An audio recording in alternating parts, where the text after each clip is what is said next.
Church family, it is Pastor Mark here. It is Wednesday afternoon, almost 1 o'clock, October 21st.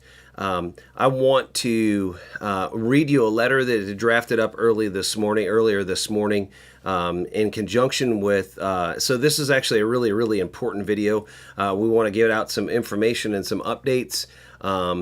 And for events happening over the next couple of weeks. And so you want to make sure that you listen to the video from its entirety. So let me just read the letter that's been drafted to help us with this information. Last evening, I received notification that there was indeed an indirect exposure and a direct exposure to COVID positive individuals in church on Sunday morning.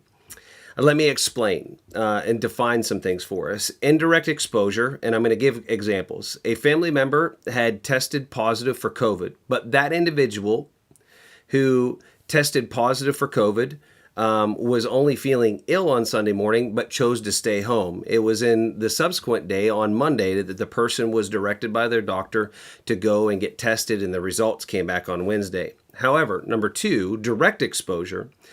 This individual has been regularly tested because of their job, was feeling asymptomatic, received a negative test result earlier on in the week. However, received a call Sunday afternoon after being in church on Sunday morning and was told that it was a false positive, which means that their diagnosis had been moved from being false to now positive.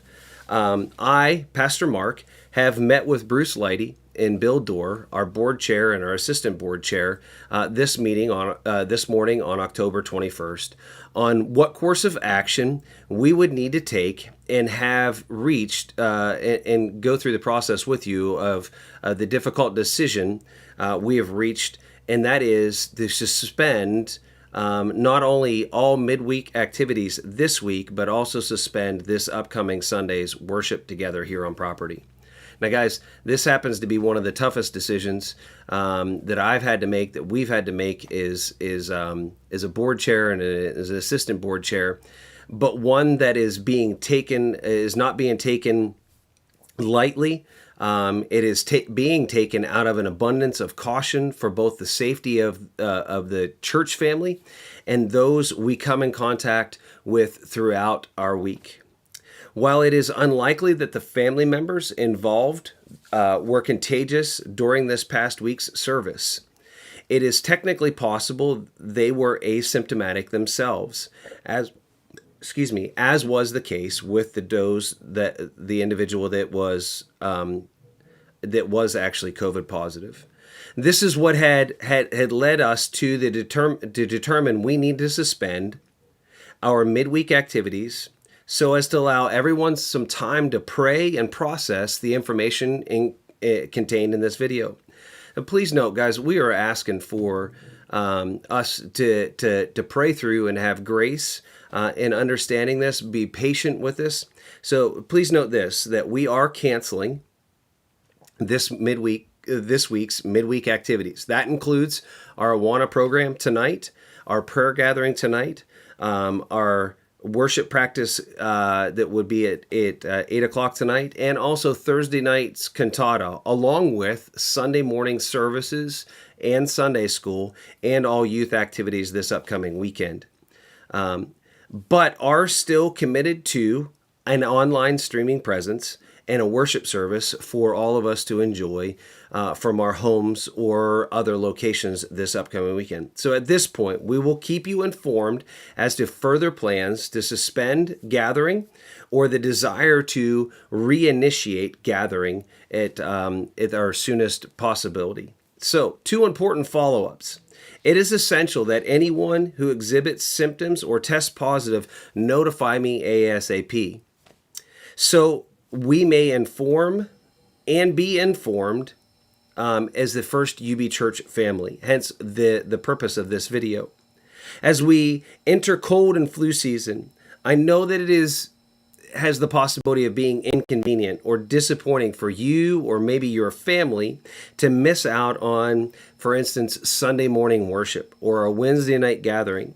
or a Sunday night gathering as the youth. But for the health of our church family, continuation of all ministries, if someone in your house is sick with COVID-like symptoms, we simply ask that your family not attend that week to safeguard not only your family, but also the church family as a whole. We believe in these times as a church family, we are once again challenged to remain fluid.